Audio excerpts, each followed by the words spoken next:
All right, cool. Thank you. Utsi Petik, Chef Ich, Lenubin In, Huyukek. Welcome. Good afternoon. Um, my name is Aaron Montenegro, and I'll be introducing this gathering today. I just want to thank everyone for being here, and hopefully we can have a fruitful conversation, and more can come out of this. So the UCs usually do this land acknowledgement, but a lot of times very performative. So I just want to switch that up and just say land back and reparations now.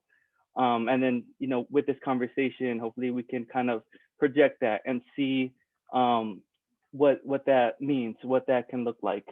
Um, so I went ahead and started a little presentation to kind of set the groundwork for this. And for the structure of this afternoon, we're going to have two blocks of speakers, and they'll be introducing themselves in a bit. So, and I'll just pass the mic on to them. And yeah, we'll just go ahead and get right on into this. And I'll share my screen and get this started.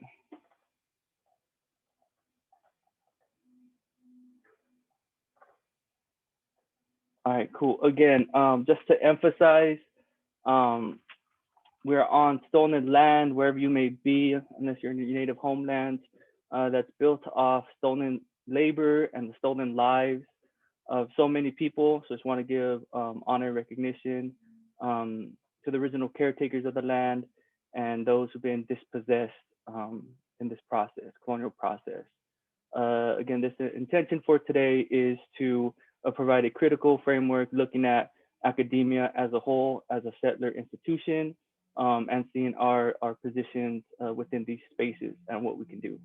So just to open up, this is for the boycott, divest, and sanction movement in solidarity with Palestine and the apartheid regime, repressing folks over there and seeing how companies and institutions are complicit within this process. Um, so then this is not just the UCs, University of California's. We're not restricting the conversation to just that. The Cal State, universities and institutions across this land. Again, how they're formulated and how they're constructed and how they sustain themselves as a white supremacist, sexist institution based on exploitation. So I'm gonna go real quick through this just to give highlight a mention of different struggles throughout the land. The UCs are invested in 30-meter tower in Mauna Kea in Hawaii, sacred lands, again, just for this colonial imperialist project. Folks are out there resisting and seeing what we can do as students within the UCs to divest from this project. Again, it's not limited to just the UCs. Right here in Southern California, Long Beach, Cal State Long Beach, sits on sacred land called Puvugna, shared land of the Tongva, Chumash, and Acjachemen people, and is currently has had this plan to create a shopping mall within the vicinity and have recently dumped dirt all over the sacred land. So folks out there resisting and supporting any way we can. Again, not limited to California as an institution, the UCs and Cal States, University of Utah, this colonizer by the name of Richard Hansen is leading this project in Guatemala, Ishimoleu, and looking to privatize a sacred site for us, El Mirador in El Petén, in the land known as Guatemala. So this guy, again, is just trying to privatize. He's an anthropologist, and he's just continuing with this colonial project in other people's homelands. Coca-Cola is another company, dirty company, the UCs and many other universities are invested in, have contract with, and they have had these campaigns of killing union organizers in Colombia, not limited there, own swaths of land across the region of Central and South America, and just again repress the people. And these institutions have contract with companies like Coca-Cola, so looking to more to divest from these kind of companies. Hewlett Packard is involved with the Israeli military, as you can see the information there. They also donate to the Cal States. Yeah, so just to read real quick, HP provides imaging for apartheid Israel's checkpoints and ID card systems. Again, this is to be in solidarity with Palestinian people and support the boycott, divest, and sanction movement, and not limited to just that. So again, these are different companies that have been involved in apartheid, in militarization, in displacement, and violent repression. The UCs usually have job fairs, and at these job fairs, they invite companies like Raytheon and Northrop Grumman, who are war profiteers. Again, you can see here one instance in UC Santa Barbara, another one at UCLA, as recent as last year. So we have these on an institutional level, these universities invested on collaborating with these war machine companies, but also on an interpersonal level. So we have this guy, Michael Miseas, I don't know his last name, it doesn't matter. White supremacists went out to the Unite the Right rally in Virginia and went out with the intention to fight. You see he has his boxing gear on. You see these are white supremacist symbols. He was a grad student at UCLA engineering department and had a security clearance with Northrop Grumman. I think there were some charges filed against him. I think he was expelled from his job, but it's unsure if he's still a student at UCLA. This is another guy, Nathan D'Amigo, who part of this white supremacist group, Identity Europa, and is also a student, was a student, may still be at Cal State near Sacramento. And yeah, he's just another face that is, again, not just on an institutional level, but on a personal level. These are people who are on your campuses, who have these organizations. It's not just limited to these couple of folks, but there are a number of organizations that try to legitimize themselves on student campuses, and not just organizations, but academics themselves. The UCs can try to do what they want to undo their racist past, like change the name of a hall, and they can also try to change policy, right, for reparations for Native people, right? But do they really hold up to their word? They're at the moment, the UC said they would give back cultural artifacts of Native people, and only has done so at 20%. And these institutions are based on the stolen land, stolen labor, stolen lives of so many. So you have on institutional level, and again on personnel. This guy is a professor at UCLA, and he's an anthropologist, a white anthropologist. I think that should say enough right there. But he profited off, sacred stories of the Pueblo Acoma people, and people have, called them out, and he's still teaching. So a lot of his motivation is to address these issues and to tell our stories on our own terms, from a critical perspective. So this is what we're facing when we go into these spaces. And again, the goal of this conversation is to address that, but also build a supportive community of critically minded folks within these institutions, and how we can support each other.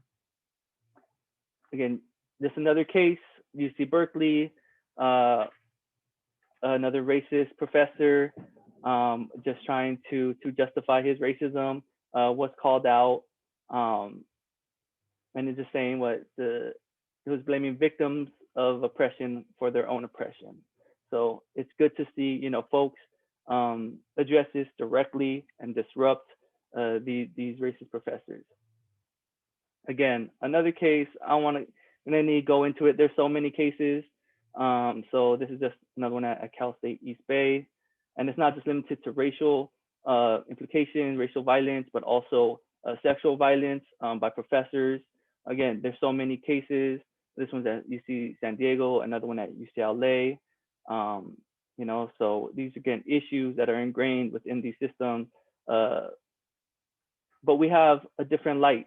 You know, we have folks on the ground at UCLA, Anaya Roy, Teresa Gay Johnson, Lacey Abrego, our folks, you know, this the Institute of Inequality and Democracy, which actually supported in this event. So thank you. So shout out. We got folks, the underground scholars, you know, formerly incarcerated students, also within these spaces on the ground doing what we can do. Caldy Lido Hernandez is another person that's doing the work. So we just want to kind of end this, you know, introduction by highlighting this. We know, again, that what we're facing with this white supremacy,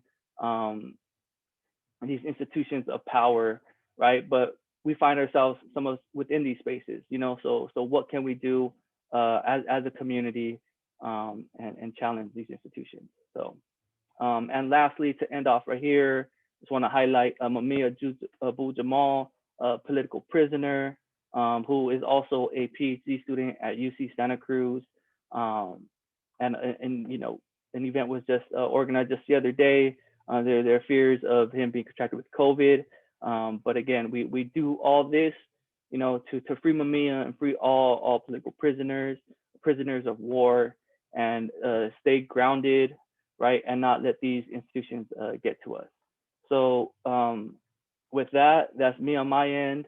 For the rest of this afternoon, I'll be taking questions. Feel free to direct it to me. You see my Q&A name right there.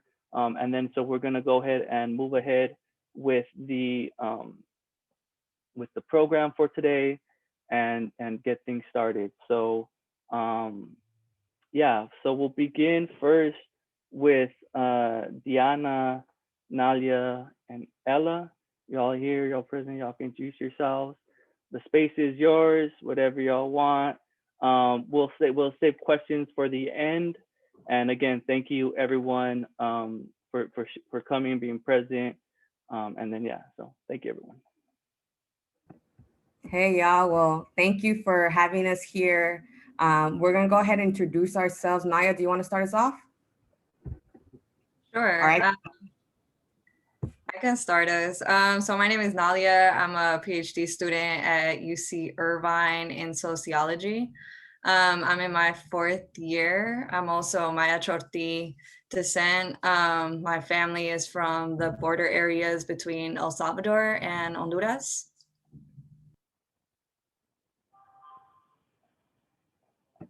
I'll go ahead and introduce myself. My name is Diana Games.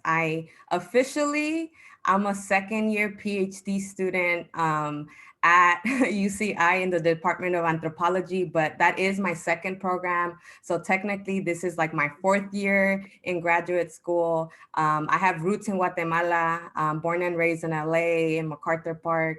And I'm just really, you know, excited to share space with Naya and Ella here.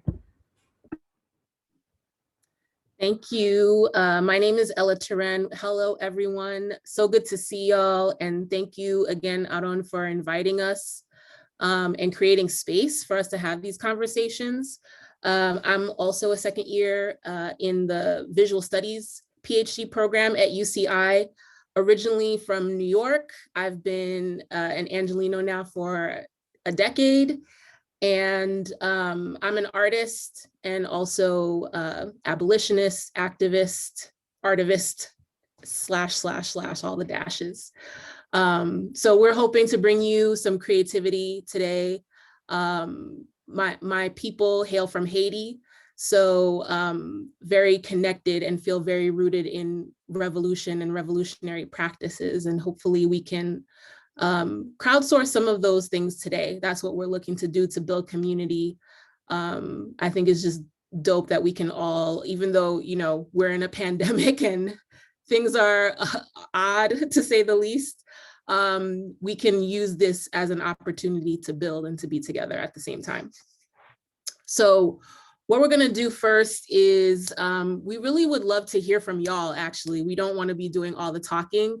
We're gonna talk a little bit about our experience at the end, but first we wanna kind of see where y'all are at. You know, for some of you, you might be in the middle of the spring semester. If you're on the quarter system, you're almost at the end of the winter session. And you know, we have to attend to all of these things while at the same time being in the environment that Aaron has laid out for us, right? Being present and knowing and understanding that all these forces are also working at us, working on us. So we want to take the time to figure out like how as a community we can support each other and what we need, and use that as a launching point to move forward. So what I'm going to do right now is in the chat, I'm going to put a link to a Jamboard. And if you're not familiar with them, think of it as a collective brainstorming board. So you can go in and you'll see that the first board asks a question. What do you need to thrive? Because in these grad school streets, we're not just trying to survive, right? We're trying to thrive. If we just survive, they've gotten the best of us and we're not gonna let that happen. So we want to think about what do we actually need to thrive. So on that board, you can post a sticky note with your thoughts. You can put in an image if you're more of a visual person. You can put in some text. And then as you start seeing things pop up, if you want to draw lines and connections to things, you want to affirm stuff that's on the board, please go ahead and do that. So we're going to give you a few minutes to just put some things on the board, and then we'll move on to the next question. And as we do that, we will also have a little bit of music so that you can be in good spirit as you're populating the board. So we're going to start. Please add whatever Spirit is telling you to add to the board, and then we'll move on to the next question.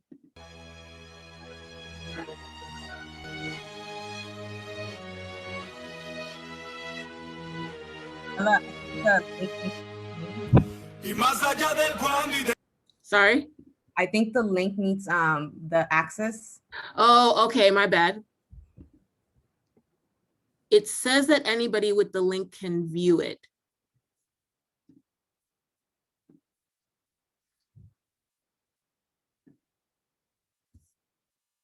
So let's try, I just did it again. Let's try again. Anybody with the link should be able to view it. And I see a bunch of people on there already. I think that we can't actually add things to it unless we have edit access. Oh, edit access, my bad. Okay, sorry. Yes, you're right. Okay, done. Okay, everybody should have the ability to edit now.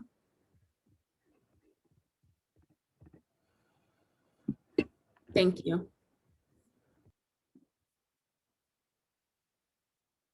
Del donde, aunque el fantasma del odio ronde detrás de mí, mi historia sea una página sin nombre, mi fe en la victoria no se rompe, mi vida, mi gente, sus sueños, mi lucha, que el lugar de un hombre está ahí, sigo aquí, sigo aquí. Me mantengo escribiendo, creando, rapeando, es mi claque en la faz de la tierra, haciendo guerra, dando mensajes de paz. Coraje en compás, es frase y base, el causa en tus venas. No hay causa que no pausa, ven, alza tu voz contra el sistema. Mi legión habla, me eligio, el barrio me salvan. Dios, familia, equipo y alma, 4 elementos me respaldan. Cargan el fundamento y la esencia, alimento conciencia, represento aliento y resistencia. Contra tanta injusticia necia que asfixia sin fin. No me bajo del ring, I have a dream like Martin Luther King. Una verdad, una casa, la palabra humanidad puede dividirse en sílabas, no en razas. Unión de masas, libertad cívica, crítica realidad, falsa sociedad cínica. Una mentira repetida con consecutividad no se convierte en verdad, se convierte en política. Y yo sigo aquí más allá de lugar y nombres. Nada ensombrece al que ha de buscar la dignidad del hombre. No seré quien cambie el mundo, pero siempre seré quien siembre semillas de lucha en el alma de mi gente. Y más allá del pan y del dónde, aunque el fantasma del odio ronde detrás de mí, mi historia sea una máquina sin nombre, mi fe en la victoria no se rompe. sueños, mi lucha, que nunca tu nombre está ahí. Sigo aquí, sigo aquí, sigo aquí. La revolución es la evolución. La justicia se encontrará en la unión de las culturas opuestas a los gobiernos que nos cobran duro por vivir. Political structures rupture under the weight of the people that suffer. I've seen it online, waiting for it to bust. They say we'll give everybody a couple of more minutes. Crimes of war, they eating like carnivores, treating the poor like we your kind of horse. That's why I'm pimping the system. Y'all dealing with trick knowledge. I got my education when I skip college. They say it's simple as economics, but I could clutch a fist full of dollars and still catch hell from a racist cosmos. I make a sacrifice, essential to feeding the people as a bag of rice. It's hardly paradise, living this rapper's life. My appetite for destruction is never satisfied. When they advertise some bullshit, the people believe in a pack of lies. It makes me want to blacken some eyes and break fillets and arms. Sit back, get my vape on, playing my favorite song. The music ain't to make us calm. That's why we play the whole. All right, so we can start looking at some of these. There are some common themes coming up of community, stable housing, money. And Diana and Analia, please chime in with connections that you see too. I'm like good food. Right? My family food. They emphasize that. Not just any food. Green spaces to be in, I love that. Yes, we need to get the environment in there too. I see somebody making connection between access to physical and mental health.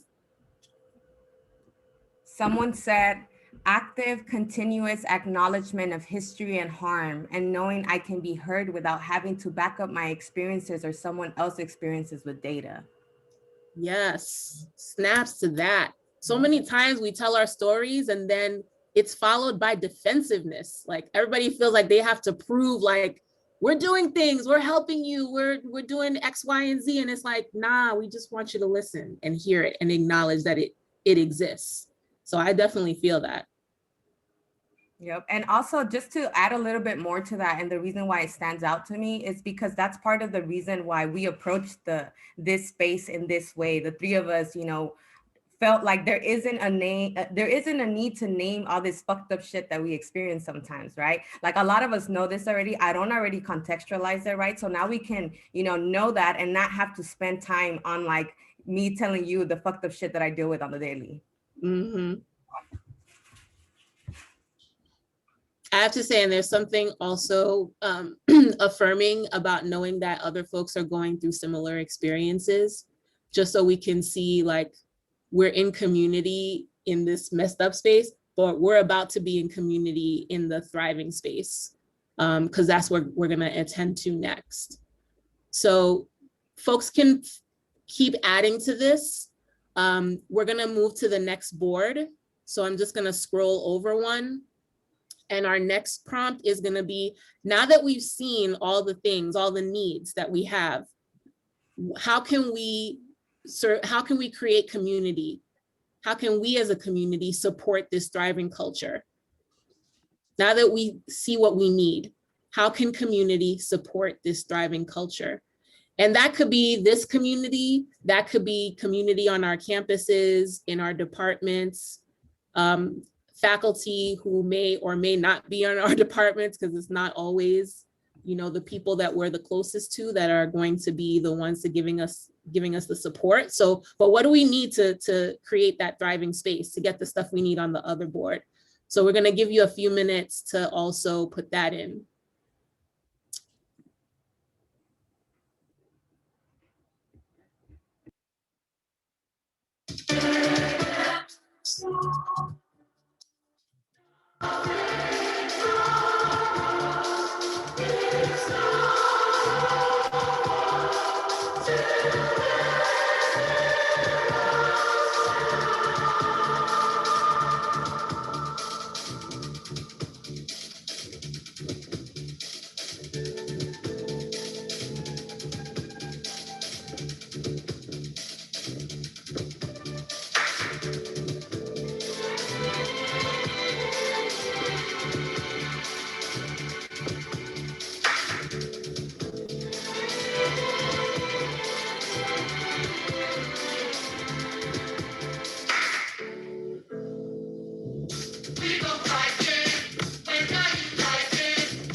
All right. So what's speaking to you, Diana and Nalia? Well, one of the things that immediately sticks out to me is like mutual aid and sharing resources, skills, support. So I have like really bad anxiety, and for me, like I didn't realize how much support I needed like in the school setting until I started talking to other people about disability access within classroom settings. And seeing how other graduate students were navigating getting more time to do assignments, right? Trying to address like my actual needs in order to be at the same level that everyone else is at. And that also means like helping, like asking, and then also giving help to other people, like for writing emails, because sometimes like you really don't know how to write an email. And like, like you have to do it. And sometimes it's just like, damn, like this email's been sitting in my email box for like a month and I need to respond or else I'm not gonna get paid. But also I don't know what to say because I want to fucking talk shit. Like, where the fuck is my money? You know, those are like two things that really stick out to me. Yeah, and I love that because that's so important, because sometimes we don't even realize that we can ask for stuff that seems like up in the sky that other people who are privileged take for granted every single day. Like they've just been growing up with that, the ability to ask and get. And because sometimes we are placed in situations growing up where we live in scarcity, we don't realize that we could just ask and get stuff too. And there's a lot of resources. And that's something that is a thread throughout here, getting resources, sharing resources, having resources available like childcare, like basic shit that you could just have so that you can focus on other things, right? And I would say like, that's the difference between like a student who is privileged and a student who is trying to make it through, is that those resources are there, but the privileged student doesn't have to worry about anything else but being a student, you know? And we have to worry about like people dying in our communities, racism, sexism, you know, gender phobia. Like we have to worry about all these things on top of having to be a student. So it's good to know that, you know, there are resources to help alleviate some of those things. And then I think being around folks helps with some of the other things. What about you, Diana? A couple stood out to me, but one of the ones that I think might like grab at what I'm trying to like really point out is that it says denial of capitalistic values, like the competition, and especially in grad programs, right? Like, I don't know what it is with certain folks, and like specifically the university and like the way that it exists, you know, that there's like a big individualistic, capitalistic, you know, enforcement within knowledge production. And one of the things that I think I have to be very clear with myself is that my personal and political commitments are antithetical to the university. So I'm completely committed to always sharing knowledge, to always supporting folks in ways that I can, right? So I think even for me as a graduate student, like at some point it gets super dark where there's this like big competitive way of, you know, the way that a lot of these programs are formatted, which is even antithetical to how knowledge production is made, right? Like I don't come with the knowledge into these spaces just on my own, but like from the women in my family, right? Like those are the people who are at the core of informing my work. So having to find spaces outside of the university in order for that to hold me down, because the reality is that, you know, some folks are hella competitive. Yep. And will throw you under the bus when they're able to, you know? Listen, that's the culture, right? It's like, you know, do or die. So there is a culture of that. And it's not necessarily true that they tell you when you come in that you don't have to subscribe to that. So I think it's amazing, Diana, that you are like steadfast and you're able to be firm in your values. Like that's part of what it is, right? Like knowing what you value, knowing what your line is in the sand. That's what's going to help you continue to like not lose yourself in these programs. Because they don't tell you that you don't have to do these things. There is a common way, but that doesn't mean it's the only way, right? It doesn't mean that you have to do your dissertation a certain way. Like if you can't go outside of those boundaries, there's always a way to do it because people are the ones who make up policies. And so a policy may be there, but it can be changed. There are exceptions that can be made there. It happens all the time. So we have to know that if we don't know our own boundaries and if we don't ask those questions, then it's very possible to just get like sucked into it all. What about you, Ella? Is there anything that specifically stood out to you? Well, I really also appreciate the piece about sharing resources, and this is piggybacking off of you because I feel like I've, at least, you know, looking at my own cohort, we share resources all the time. We kind of like came in with this mindset that we're gonna all figure it out together.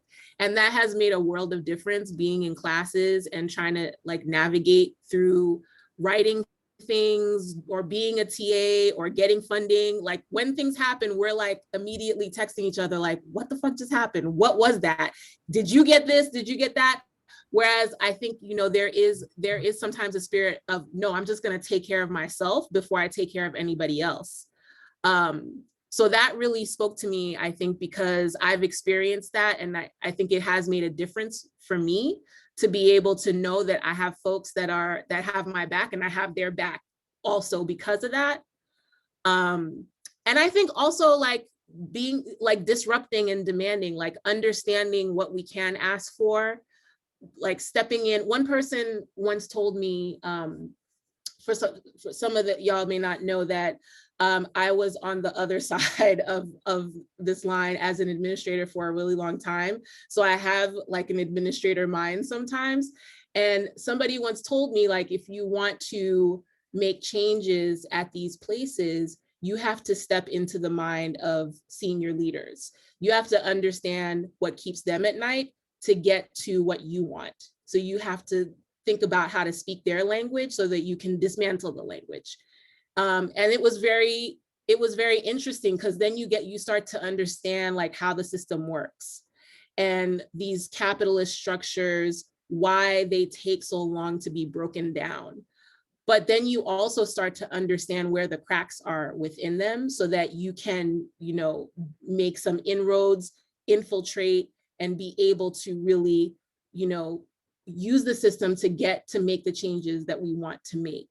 So I think it's really interesting because one of the reasons why I stopped being an administrator was because I felt like you were talking, Diana, about like holding on to your values. I felt like I was constantly being challenged with that. and I just didn't want to do it anymore, you know? So sometimes you have to make those hard choices too, but it was also easier because I had people around, I had community to say like, this is a good decision and we support you doing this, and not having to sacrifice your own standards to do the kind of work that you want to do.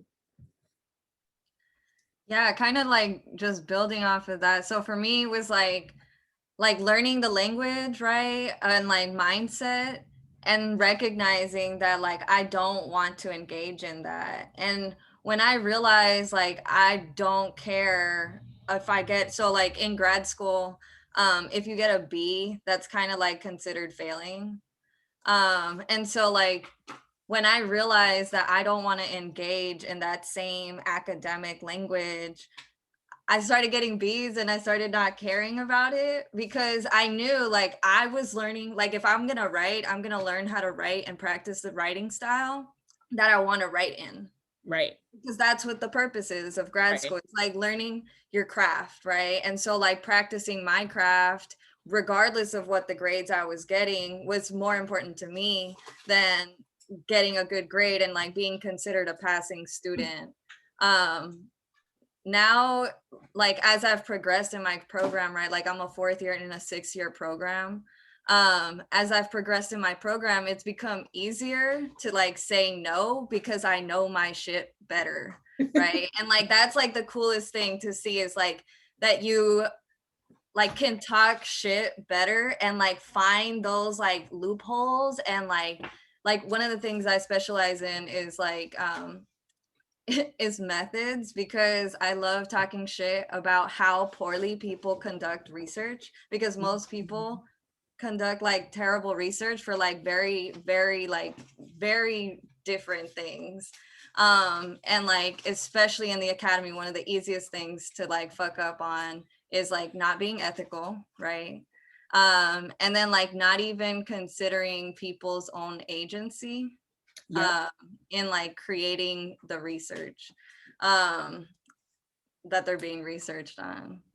Yeah, I was talking about this a while ago with folks about methods, that methods is only as good as the lenses in which you bring to them, right? Because if the lens is racist, your data is going to be racist, your whole study is going to be racist, like all of that, right? So if you're just using tools and methods without these lenses that you're, you know, and without the attention, your study is going to be shit, basically. And that happens all the time. Like we see that.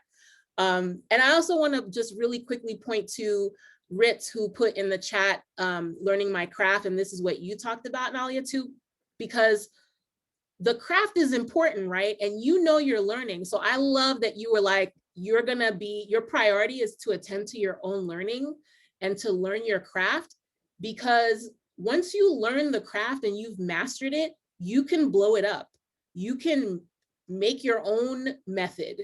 You can write the way you want to write, and no one's going to be able to tell you anything, because you already know, you're already the expert, right? And so I also think it's important down the road, when we think about what we will be creating in the world after we get these letters behind our names, that it can be on our terms. Like nobody at that point is going to policing what you write and how you write it and what you're saying. Yeah, if I could build off of both of you, honestly, the reason why I left my first PhD program is because of its implications that it was trying to enforce upon me, you know, for the type of craft that I would have, right? So I think it's important for us to be super aware of the context of the program that you're participating in. The type of analysis and like really understanding what university are you in, what program are you in, what kind of classes are you taking, you know, because this has a lot of implications for the type of craft that you end up having. And at some point too, you know, those of us who are refusing the type of craft that they're trying, you know, to impose upon us have to deal with some tensions. And, you know, at least in my case, I was like, the craft that I'm trying to build, it's not here, so I'm just gonna bounce. Yeah, it's not good for you. You know? Because there are, like there are folks who are, really allowing you to bring the craft how you're going to bring it. And at least for me, the folks who have pushed that for me have been Black folks. Like Black folks have always been at the center of pushing and making space for allowing me to create the craft that I want to create. Agreed. And I think that's part of it too, to surround yourself with the people who are going to let you do what is going to bring you joy, because this is not an easy journey. So the people who are gonna allow you to do those things are also the people who are gonna make sure that you're learning in a rigorous way. Like they're holding your feet to the fire. So it's not like you're skating or anything, but they also want you to succeed in what you want to succeed in. And yeah, like all the people at UCI, many of the people at UCI who I've found, who I've been able to surround myself, are Black women. And they've been my champions, and I've been able to go to them and be really candid with them, and they've supported what I want to do. That may look different from, institution to institution, but I think it's critical because faculty, allies, and supporters, mentors are so key to being able to really thrive in these spaces. And there are some just phenomenal people around to help do that. Yeah, and sometimes it's not like a lot of people, right? Like in my own case, like I have like one person that's like, just do whatever you want. I'll check in like at the end of the year, run free, which is like good and it's bad, right? Like it's good because I can do what I want and I'm not gonna get in trouble for it. But it's bad because I don't know what grad school is supposed to be. And especially on Zoom, like I don't know all the forms that you have to do to like advance to the next stage, right? Like I don't know like how much you're supposed to pay at every stage because you gotta pay to advance to the next stage, right? Like all of these things, I'm like, I don't know from like my faculty advisor or like other faculty, like I know it because like the people that I'm in community with, right, like are at varied stages and like can just like share that knowledge, Yeah. So I was just checking in with Aron about time. I think we may be close to our time. So I just wanted to see if we had any like final thoughts, or if folks in the audience had other questions they wanted to chime in with, or other things you just want to add on to the conversation based on some of the things that we've said, so that we can sort of like close it out and pass it on to the next set of folks.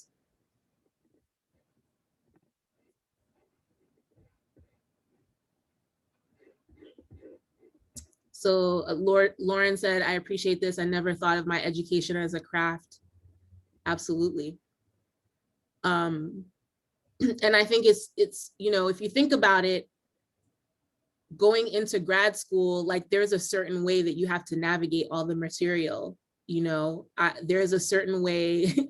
One of my professors, I think this was like some of the best advice that I received is like, learn how to read. Like you have to shift how you understand reading comprehension in grad school, how you understand critique in grad school. Like this is an art, it's a craft to be able to do this and to write in the way that we write, to form ideas about what we're reading and to challenge and to affirm things that we're reading. So yeah, absolutely, it's a craft because it takes some time to get it down. It's not like you can just like pick it up one day and then just be like, oh yeah, I got it. I feel like it takes practice. It's like it's like a muscle, you got to work it out.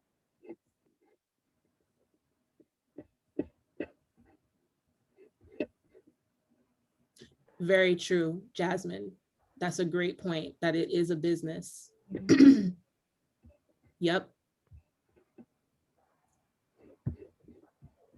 So cool. I think for the sake of time, we can just transition to the other folks, and then we'll get more of these questions and comments later towards the end and be in dialogue with each other. So I'll let you all introduce you. Thank you, Diana, Nalia, and Ella. Thank you. Appreciate it so much.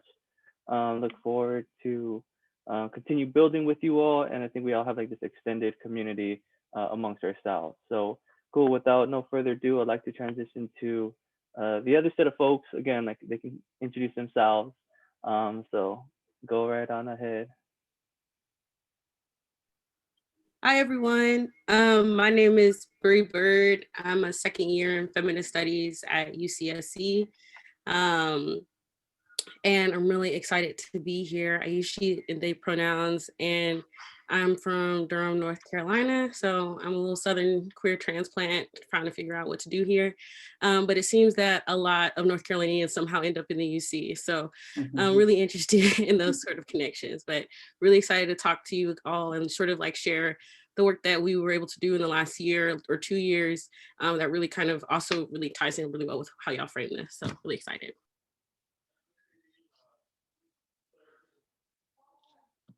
Hey everyone, my name is Carlos Cruz. I want to start out by giving a shout out to Aaron, to Nalia, to Diana. That was Ella, that was a dope ass presentation, great setup. Thank you all for that. Thank you all for joining us on a Saturday afternoon. We know you could be doing a million other things on Zoom, but here we are in this Zoom room, so appreciate you all.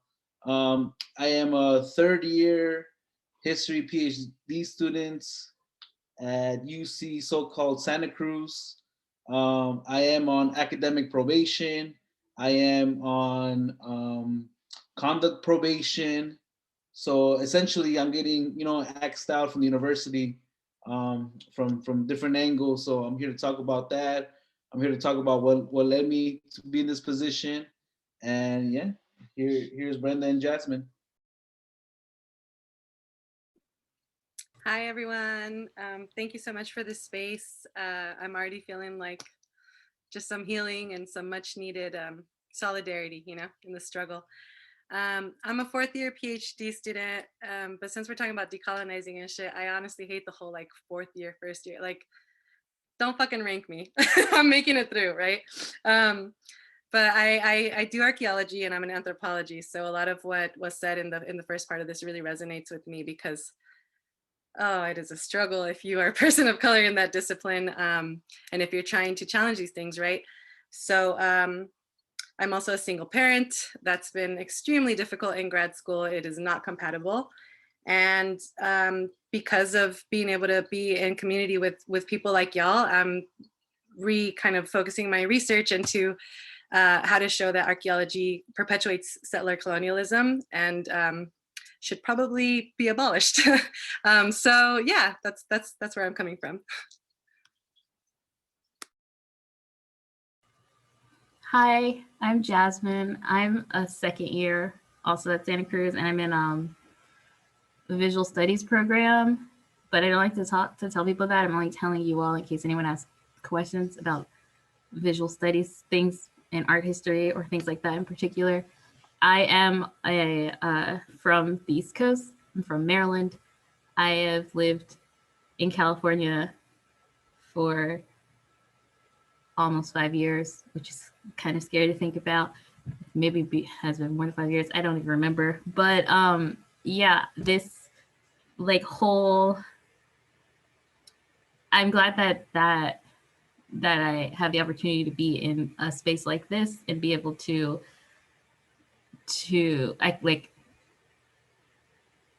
it sucks that I wasn't able to experience a space like this as an undergrad. So I'm hoping that that by having this, like just being able to pay it forward in some way is like someone can learn from the things that I've experienced in my 2 years as a graduate student. And, feel free to ask any questions. And yeah, and also like Carlos said, thank you all for being here on a Saturday.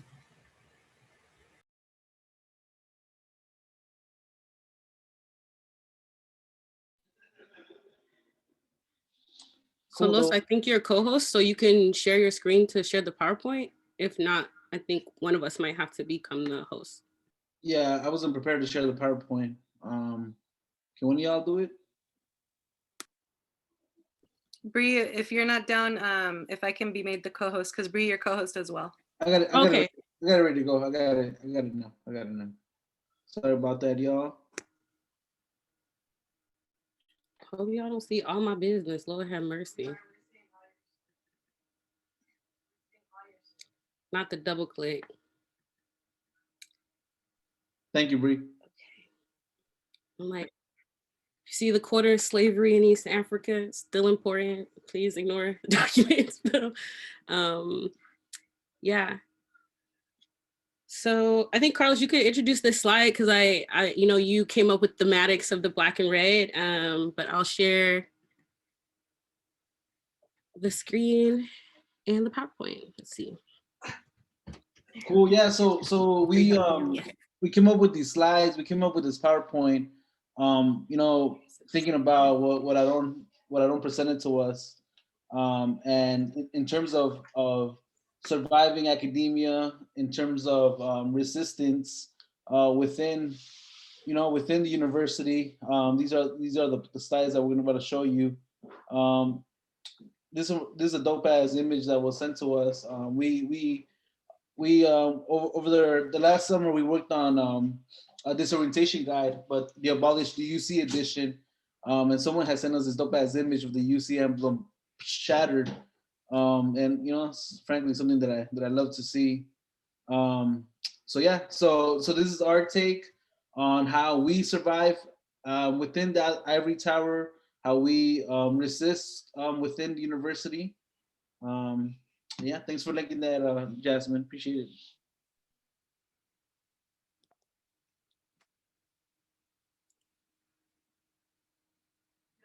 Yeah. All right, y'all. So this is not a shock to anybody here in this space, I hope. Yeah, we can make the slides available if everyone, is okay with it. I'm fine with it. I kind of threw this slide together just because in archaeology, I'm studying, obviously, settler colonialism, but it's crazy to me. Like I was at Berkeley in my undergrad, and then now I'm here at Santa Cruz and I'm stuck in this UC system, just seeing the same colonizer thing happening, just year after year. And so part of why I wanted to show this imagery is one, so that we obviously don't forget that this is settler colonialism and that wasn't just an event. This is a process that continues. This is a process that is here to stay, and that's why we're fighting it, right? But even within these academic spaces, this is why we have such a hard time, because we don't fit in, because this is an institution that is made to keep us down. They don't want us to actually get ahead. So for example, these spaces, like, they look beautiful and all that, but I personally always felt really intimidated, just at the university level in general, but especially in the UCs. Then I come here to Santa Cruz as a PhD student and they're like, there's still mission bells on campus, and they just took this one down last year. But I did tie in this quote here that I found in an article about the bell being taken down. And it says, these bells are deeply painful symbols that celebrate the destruction, domination, and erasure of our people, said Valentin Lopez, chair of the Amamutsin tribal band. They are constant reminders that our people and our history continue to be disregarded to this day. And again, right, we're not surprised by this, but the fact that this just kind of is a norm. These places are on stolen land. These universities are literally displacing the people whose land this is, and at the same time putting us all into debt because of cost of living. At the same time, not allowing the students people, the descendants of this land, right? They're really the least accessible to even come and get an education. So it just, I think it's important to always have that as the background of like why we're fighting these bigger systemic issues, because this is, like I said, an ongoing process. It wasn't just an event. So if you want to go to the next slide, Bree.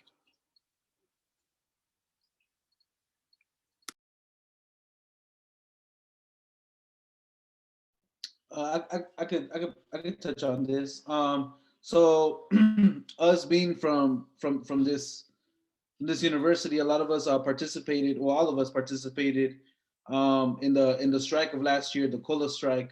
But one thing that really gets, I think gets murked out is that although graduate students were asking for, for a higher wages, the cost of living in order for them to live where they work, us here within the space, Bree, Jasmine, Brenda, myself, and other folks, Mariah, we see you. We were able to organize and get undergrads involved. We were able to get just a lot of different people from the community that also need a living wage to kind of expand the conversation, that is not just about grad students, that a lot of us are all of us are just pretty much in this fucked up situation where we can't afford to live in a place where we go to school and in places that we work. So rent burden, food insecurities was an ongoing issue, still is an ongoing issue. And yeah, so grad students, service workers, adjunct faculty members were all kind of part of our strike. I think at the larger picture, people just think about grad students asking for more money. But for us on the ground over here, it was a lot more than that. And within the next slides, we're going to show you what we did in order to take care of ourselves in terms of us being, rent burden and food insecure.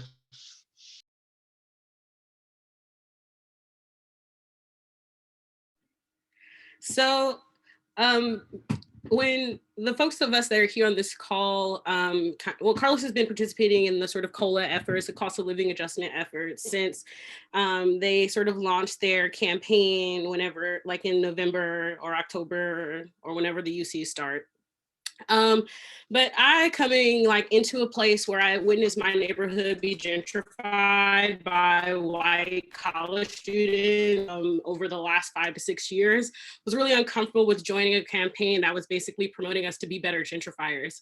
So I really wanted to think critically about how we could like be involved with something like this, because obviously I also want more money from the university, pay us, not your white students. So we came together like very casually and informally, but based in this idea that we can do more to demonstrate our commitments to our personal ethics in the university than just this cost of living call.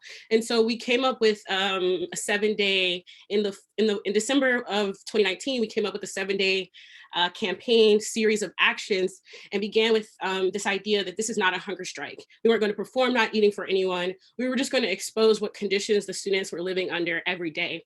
And in doing so, we really got to see, as folks have kind of been saying, how do these dynamics of settler colonialism, food insecurity hit home on the student on the day-to-day. And right, so we have, if you can look to the right side, we have a whiteboard that says #NotEatingAsUsual. This is hour 12, Cola for all. And this was our first day. And someone had only eaten a Lunchable, a pack of oral hydration salts, 1 lemon cookie, and a Red Bull. And that's how they were sustaining themselves for the day. And so we really started to think about what can we do to not only expose how folks are hungry, but really come together to make sure people's needs are met, because we already understood the university couldn't meet our needs, right? Our arrival there to the university in itself, for us, seemed to demonstrate that it wasn't prepared to handle the coalitions of Black, Indigenous, and Native students that were coming together to like talk about cost of living in a different way. Yeah. Does anyone want to talk about this image? I can talk about it, but if somebody else wants. I will. So one thing that is important to remember when you're involved in an institution like a school is that you're not allowed to really talk about the things that are going wrong, and that talking about it and like pointing it out makes you the problem. And so, you know, like screaming about it makes you really the problem. And so we had all these, we spent, I guess it was the beginning of winter quarter. That makes sense logistically, right? The first day of winter quarter, dropping these banners all through campus, and these images, the cops off campus, and the regents were like they were all put in places where you had to notice them if you're coming to campus. The first days of the quarter, everybody's going to campus, you gotta get all your stuff together. So we've had them, like this is our big parking garage, and the other one is like we're across from our bookstore. And so these are noticeable places that people had to be confronted with the ideas of the like outlandish proliferation of policing on our campus and our city, and like spiraling out to this whole piece of land that we're on. And also there's the hidden or kind of semi-hidden fact that all of this that we're doing, like as UC students, is all in service of the regents. And we don't know who, like we don't know anything about them. They have like closed meetings.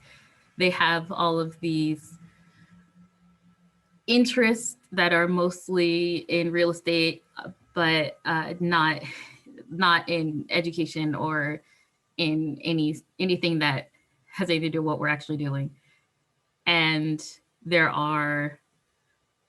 currently a regent who is involved in a never-ending like sexual assault case. Like they're just it is truly like unchecked power, and all of our decisions that are made, like all of our campuses are being pushed right now to expand and increase online education and increase undergrad education, and like the money makers like the MAs and MFAs, and all of that is coming from directives from the regents, and they are people who we're not allowed to speak to, and we're not allowed to even really know about. They have like all of their like website, their bios are like a paragraph long. It's like they're appointed by the governor, and it's a very ridiculous and shady setup.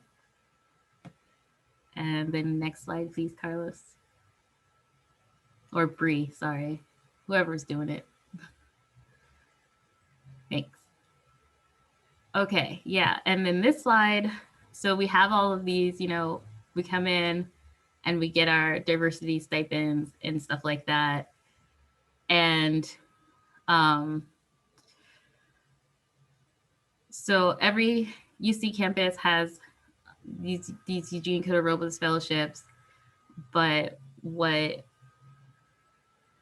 I found out just very recently is that we're all getting paid different amounts for being diverse. And they had a big, like during the strikes, our campus, out of the kindness of their hearts, told a bunch of people who were on Cotarobas fellowships that they would increase their fellowship amount, and then gave them a dollar amount. And through talking to each other, that dollar amount is just the same amount of money that I was being paid as an incoming student. So it's just like keeping us apart and keeping us not talking to each other is helpful to the university in so many ways, especially to their pockets. So it's very important to always be talking about what, especially because we like probably have like, you're going to be in classes and you're going to be in community with people who have been trained to navigate these systems since they were like in middle school, and that's not all of us. And being able to ask those questions of your peers, if you can, is also very helpful, just to be like, how much is your fellowship? What is being taken out of your check every month? And make sure that we're all on the same page, because we don't need to be getting further nickel and dimed by this university. And I also want to, like personally, when I came here, like the amount of money that I was making on the fellowship and probably still as a TA is like more money that I've made at a single job ever. But that doesn't that didn't take into the account that like I now live in like a stupid expensive city, and there's no reason for it to be this way, and like there's the housing is mostly that just unlivable. Like there was last year there was supposed to be like this huge push to get all of these places that were not fit for humans to live in inspected, but then the virus happened, so the city didn't do it.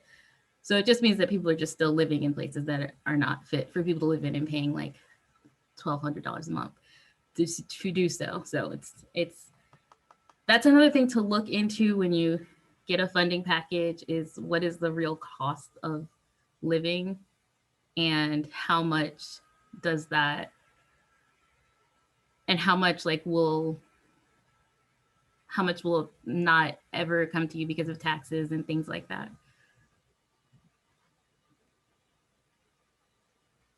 Yeah, and just to add to that, Jasmine, thank you. Just, not to always be like, I'm a student parent, but I'm a student parent. and really like I did, it was a shock when, you come to these meetings where they're like, you really should come to this PhD program. And they were like, you have a great funding package because of Cota Robles. And then, I get here and then I'm like, well, shit, they don't care that I have a kid. They don't care the cost of living is insane here. And so it's those packages are lies. They're not going to get you through. You will end up in debt. And the reason here, to put in the picture here is hella supporting sex work. It's not even about the fact that it's sex work. It's the fact that, we have to get all these extra jobs, right? Like what the bottom of that picture says from her sign here is, worked as a stripper to survive my 4th year of grad school on top of TAing and running a new program at the Women's Center. And then she was a 2018 UCSC Chancellor's Diversity Award recipient. I mean, it's, and that's the reality of it. We're all just spreading ourselves thin or becoming, getting into debt. And as Jasmine said, there's no transparency in any of this. If we don't talk to each other, we don't know that we're getting screwed by the university because they're over here telling us what we want to hear, right? Go ahead, Bree.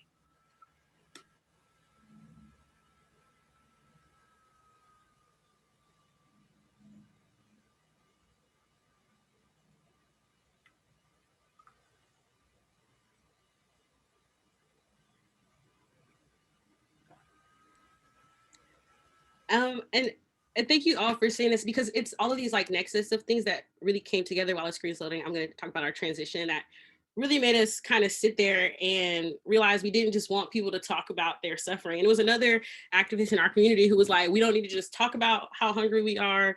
We don't just need to talk about how much sleep we don't have. We need to like take that space back. So part of the workings that we did to thrive involved like the spiritual work, to create the basis of our work, right? So we built ofrendas, we built altars, we prayed on the altar, in front of the altar, we prayed on picket lines.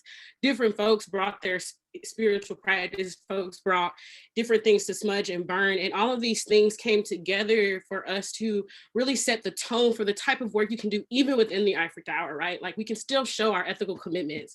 And I really am so honored that first, like our 3 introductory speakers framed their work like this, because these are the same questions we were asking the students on campus, because we didn't know them, right? Like as much as we were their students, I was a first year, as much as folks might've been their teachers, we didn't know necessarily all the things that they thought about practices, love, healing, and freedom. And these are the types of work that folks came and participated together to create again and again and again, right? So we never had to go without these types of spaces as well. So you can get this work in the middle of an activist space and also in the middle of a university space. Like people will help you take back your spiritual workings. And as somebody from the US South, like this is also really important because like I'm a person in diaspora. So being able to build altars in community was a really beautiful experience for me as well. And so, yeah, and part of this effort, and other folks can speak to this because I know we have a couple of pictures about this coming up, but a lot of folks might have heard about the dining hall actions, and if you haven't, the liberation of the dining halls. This was part of the series of direct actions that we took over the course of the grip holding and also the full picket line. And anybody who wants to speak to this can from our homies, because we began that first day with ceremony, right? We had invited folks from Amamutsen to come and do this action with us, right? To break bread with us. And so really rooted in that idea of honoring where we were fundamentally on campus, trying to take food, and then also feeding our people like the Black Panthers, like we honoring the folks that we've seen do it first. So not trying to be original, just trying to play at what everyone has already laid out before us. So if anybody else wants to speak to this, or if I can move on to a new slide, let me know.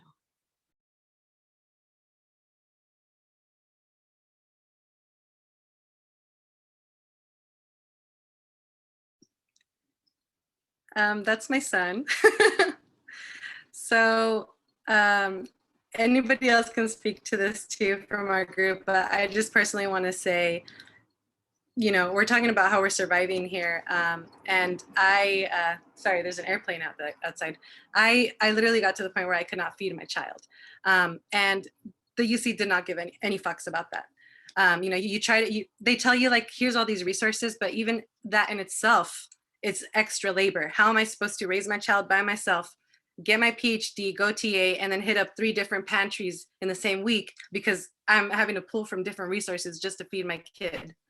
So these actions to me personally like meant so much, because that's what my son remembers from the strikes. He's like, remember when we got to go to the dining hall and just, you know, it's buffet style, so just fill up our plates. And that's community, right? That's love right there. That's survival. So if anybody else wants to. Yeah, I'll jump in real quick. Yeah, so definitely we paid homage to the Black Panther Party for paving the way in terms of us, taking the resources that we had available and being able to feed one another, being community with one another, and at the same time not forgetting about the service workers that at the time were without a contract. So we were constantly giving them shout outs, trying to let them know that we're behind them. All these service workers are majority, brown people, poor brown people from the area, not from the area. They live, 15 miles away from Watsonville, from Salinas. They travel from far and wide to go to the university so they could work. So yeah, it was a great series of events. That's how we started spreading the word out that we were going on strike. By being able to open up dining halls and be able to feed people. And that's why we think there is a war on substance that the UC partakes in. Because of all that, we got targeted by by administrators. So by the time that we started our full picket in the early days of February, it was no surprise that the UC engaged in counterinsurgency, so they could essentially put us down and shut our movement down. Because at this time we were picking up a lot of momentum. Folks were knowing that there was folks out there that weren't just worried about getting a paycheck or getting a little bit more money on their paycheck. And we were about feeding one another. We were about caring for one another. We were about being there for one another. And we took risks to make that shit happen. So what you see here, the UC and counterinsurgency, you see sheriffs, you see UCPDs from all over the states. So this is the shit that they engaged in order to suppress us, to put us down. Multi-level agencies cooperating with one another in order to tell a bunch of students that they shouldn't be out there, that they should be good students and teachers following the rules. But we said fuck all that.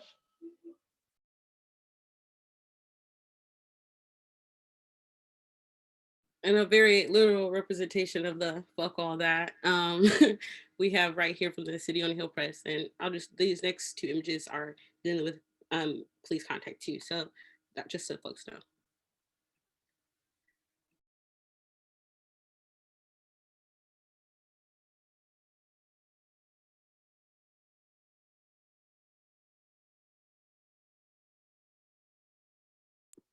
With this one, can you go back? Yeah. I wanted to point out, again, these things have been happening for years at the UC campuses, okay? Like this picture from 2017 was my last day at UC Berkeley, and I had to jump actual barricades to go to my class to take my final. And hella students were triggered. So it's, you know, this policing on campus has been going on for years. So yeah, I just wanted to. And on the left side, you'll see the cops off campus with the big old piggy in the middle. And this was part of one of the efforts that the undocumented students used to reclaim space, Undocumented Collective used to reclaim space at their academic resource centers. So it wasn't, for us, thriving in a community like Santa Cruz was actively fighting against all the tactics of isolation, all the tactics of dividing like us physically to socially, and really pushing back. And so really constantly putting these coalitions to the forefront and showing up, you know, the same level of direct action intensity for Undocumented Collective as we would for a dining hall action, as we would for the full picket line. And these ways, I feel like, showed us how we thrive rather than just survive, because these are the bonds that sustained us. And yeah.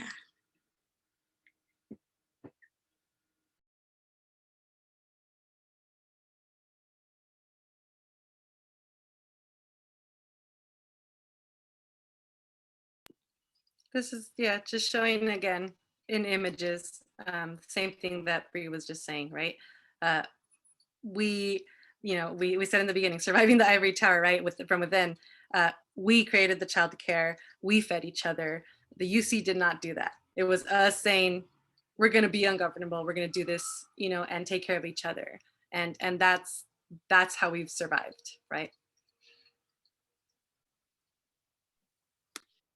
Yeah, and I want to say, like, about the produce, it became a point where folks didn't need to like ask permission to be a part. I was talking about it too, right? Like, I remember the first day there was an action in the quarry and folks just showed up with produce saying they were Cola for All. I had never heard of them, and it didn't matter, right? Because that was the type of community we were trying to build up. You could show up with like what you had to share to build. Los?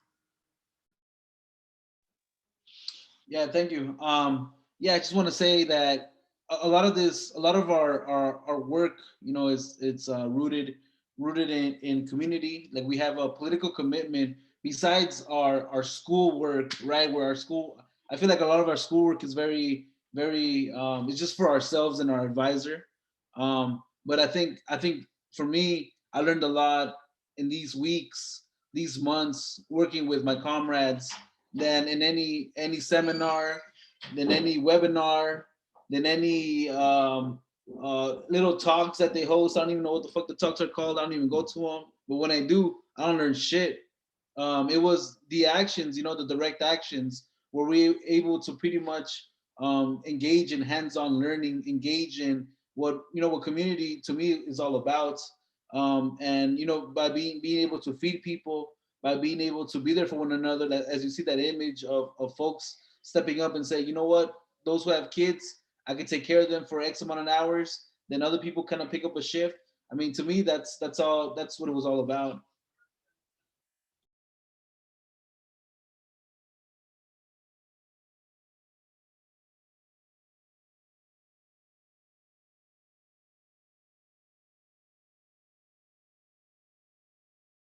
Does it show?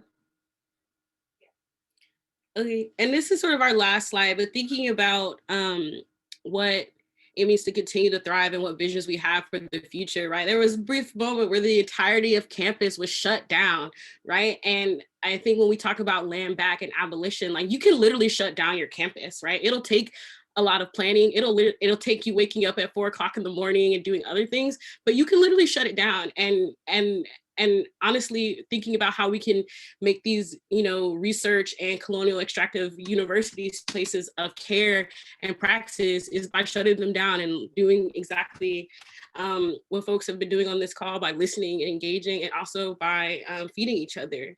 Anybody else want to say anything? But yeah, closing the campus was one of those times where we got a glimpse that, like, it's possible to shut it down again in 2020, in this decade, in this time frame.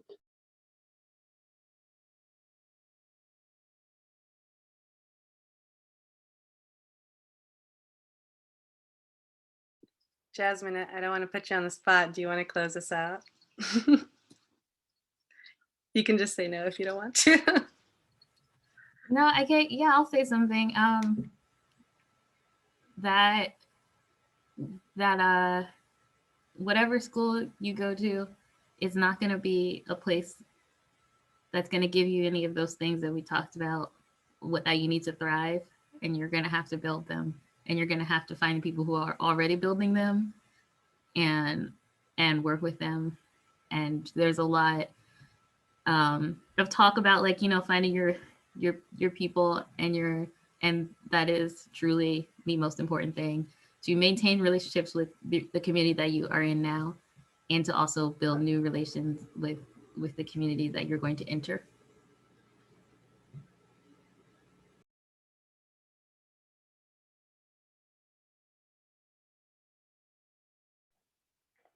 Cool. Well, thank you, everyone. Much love, much appreciation. Just checking the time, it's 5 o'clock. We intended to finish by this time, but I think, I don't know if folks are still open to maybe a few more minutes, stick around for some questions if folks have any. I know I do, and I can just, I guess, get started with that. And yeah, it's very just, you know, inspiring to just hear you all, and like, you know, seeing these images, I preach myself there, which I was, and try to bring it back to our campuses, you know, every campus. And I think something that was felt across was certain dynamics, right, with like white students, right, having them. I like how you, I think Bree said, what, like being better gentrifiers. That's what you're struggling for, you know. So it's like, yeah, it's like they just, you know, are they the victims now, you know? So I just felt like, you know, there's always that dynamic, but you know, and then also with like, you know, the union as well, who had like this no strike clause and shit, you know, and who are, you know, together with management, you know. So I guess how, you know, were y'all able to kind of, you know, manage that, or deal with that, those dynamics, with still keeping, you know, this energy going, and how maybe has, you know, this pandemic, right, you know, we've all been out of school, you know, virtual reality now, but going back into school, right? And I think with Trump, it was just an outright fascism, right? And I was like, it's a liberal face to fascism, you know, or even how like the UC, like Gianna Napolitano, yeah, we're all like, you know, fuck Gianna Napolitano, you know, the former head of, you know, Homeland Security, right? But then the UC, you know, hire a Black president, you know? So like how, you know, despite whoever is in these positions of power, right? Like how are these structures, you know, like how do we, you know, really get at that, continue with your energy, your movement that you've had over the years? Again, very inspirational, but you know, how can we continue that going into the years to come? So.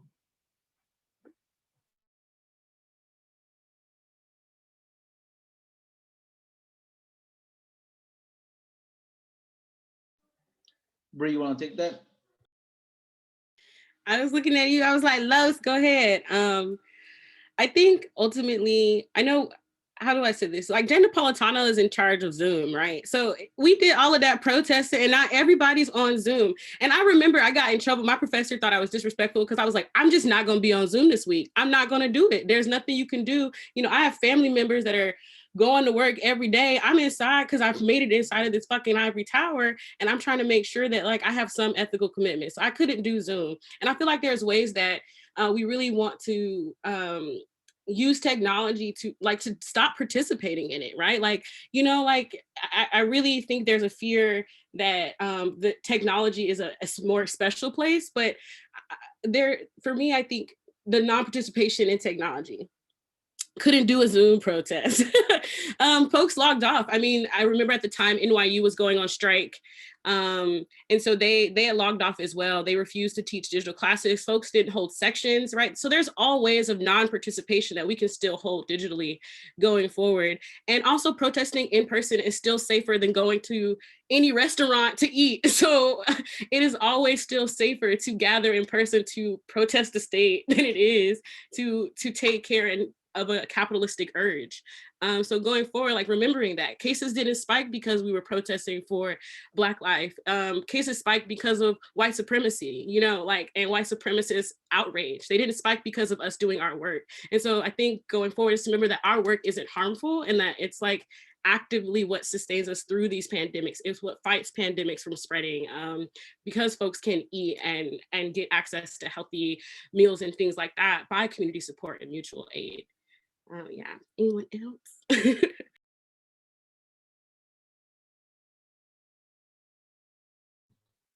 Yeah, I think coming together, if I mean that's how a lot of us have survived, you know, this pandemic, through mutual aid, through our comrades, through our friends, looking out for one, you know, looking out for each other, looking out for us. So I think heading in towards the fall, if they open up the schools, I think a lot of us here are gonna still kicking ass. We're still gonna be fucking getting together, mobilizing, organizing, and still, you know, giving these fucking these administrators, these bosses, fucking hell. I think we have a commitment towards one another. We have a political commitment to keep doing what we're doing. Like I said, I am on academic probation. I am on behavioral probation, and it's because of the shit that we've engaged in. Even though I'm kind of caught up with my cohort, there's still all these policies and norms and regulations within departments. They gotta be within normative time and all that bullshit. So yeah, we find, you know, well, they find ways to pretty much get rid of us. You know, they find ways to repress us for our political work, for our ideas, and we're just gonna keep pushing back. You know, as long as these institutions are in place, there's always gonna be people like us throwing fucking bricks, you know, doing what we gotta do to fucking make sure that, you know, they crumble one day. We'll just be doing our part.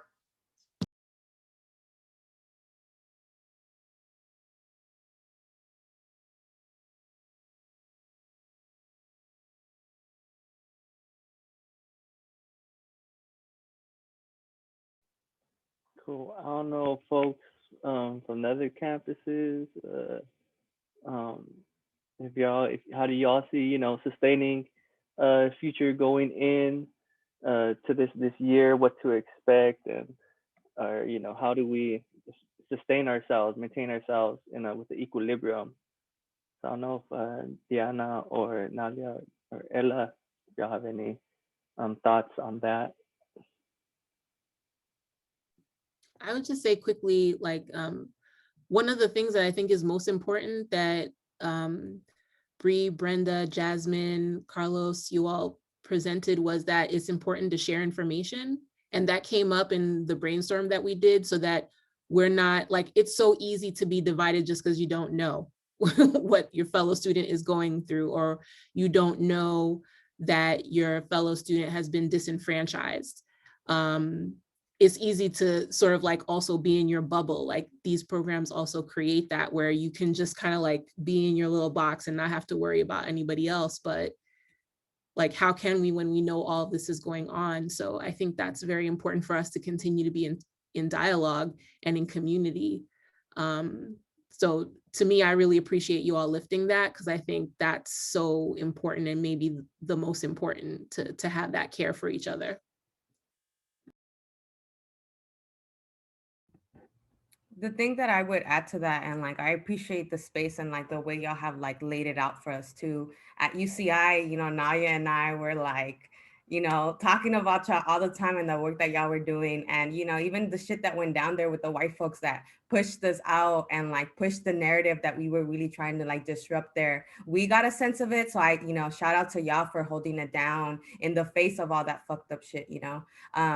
And I think for me, like what has held me down in the like participating in a grad program is always being in community with folks. Like even the way that I approach my work, it's about like talking to folks in the community. And I think that's the only way that I can continue disrupting the space that I participate in and also extract from it, right? Like Savannah Shangay, you know, said that on Twitter. She said, your role as a graduate student is to extract resources, right? So I'm gonna extract as much as I can in the most ethical way, but also the university is not the end all be all for a lot of us, right? Like we're just gonna make other spaces where we're actually learning and where I'm actually still pushing, you boundaries for spaces for the younger generations, right? Just the way other folks have paved the way for us.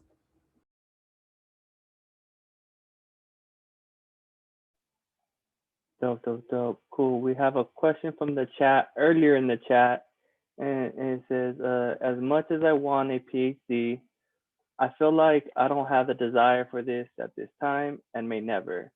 How do I navigate becoming a respected expert at my craft without having the degree backing so I can blow it up and do my thing? If someone doesn't mind taking that question. I love that question because you definitely don't need the letters or the piece of paper to do it. And somebody I think had said like, it's a good to have if you want to be in these institutions and work it from the inside. That was one of the reasons why I did it, because even though I had a terminal degree, a terminal master's, some of the things that I wanted to do within the academy, I couldn't do it without a PhD. So, and I also did it selfishly for myself because there are things that I wanted to learn. I didn't do it so much for just the credential, but I tell people like being able to take classes, to be in these kinds of conversations, to be with like folks who are thinking about critical issues is as much to me the reward as the end result. So to me, like that is also a luxury, to be able to think with people in a critical way. And I've tried to have the mindset that that is my priority and not, you know, going back to what Nalia said, like you tend to your own learning, you set your own priorities of what you want to learn. So if you can frame it like that, it makes it so that you are at the center rather than the university being at the center and dictating what it is that you're doing. And you should always be at the center. It's your learning, it's your program, it's your dissertation at the end. But that's not for everybody, and you don't need it to do some of the things. Like there are some people who are putting out great critical work who don't have it and are adding a lot to, you know, the conversations that we're having. So if you want to build yourself up as an expert, it's just about consistency. The same way what you're doing in here is the same thing that you could be doing outside, just building up, producing stuff, putting it out in the world for people to see and consume and walk with you in your critique. That's just all it is. Yeah, I want to build on that because really like, well, so as an academic, as a researcher, right, like the goal is to publish. And like we get taught that the only way to publish, to be like respected, is to like get into these like top tier journals. But like actually, like who are you being respected by when you do that? Like not the people that you care about, because like they're not gonna fucking read that shit. Like that, they're just not, right? So it's like, who is your priority in getting like the information that you're also like helping to build and construct, right? And self-publishing and creating your own spaces.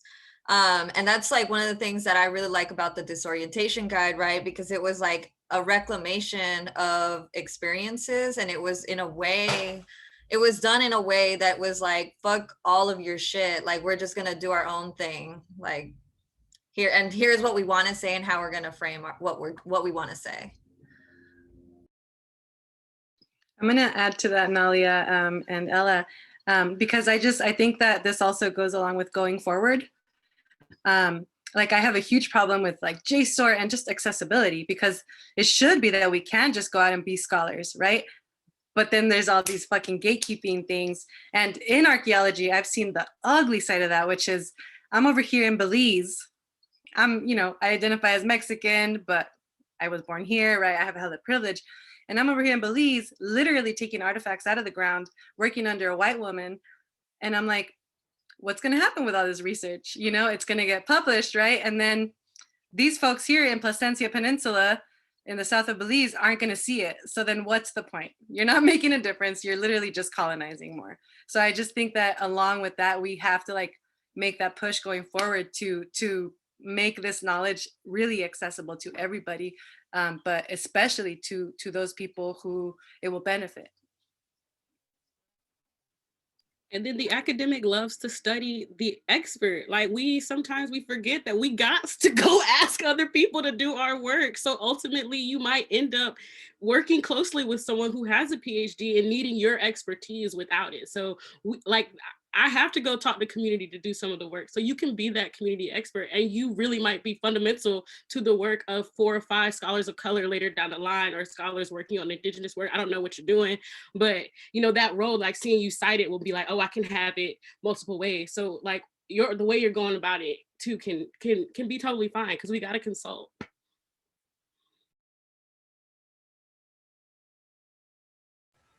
Yeah, and I want to add that the hesitation that you're feeling and thinking, or just saying, I don't want to get my PhD, is the sign that you need to not get your PhD and to not try to get your PhD.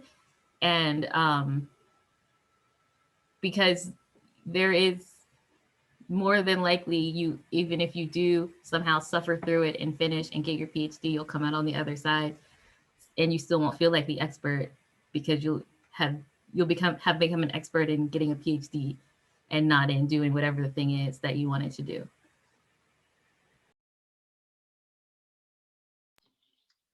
Yeah, I know we're way over time, but I'll just be very brief. To me, a PhD ain't shit. I'm on the brink of dropping out of the program. I'm gonna go work with the community, go do something that I think is fulfilling, that I feel like should feed my soul, as opposed to me writing shit that only my advisor and myself are gonna fucking read and talk about over and over and over and over and over again, draft after draft. Not to say that these degrees don't mean anything, because as society, we've come to value those 3 little letters. But for me and for my integrity, I'm gonna say fuck the PhD. I'm gonna walk away. Yeah, the system is shit. I think it's a fucking trap. A lot of us can't survive off these fucking wages, and fuck it all.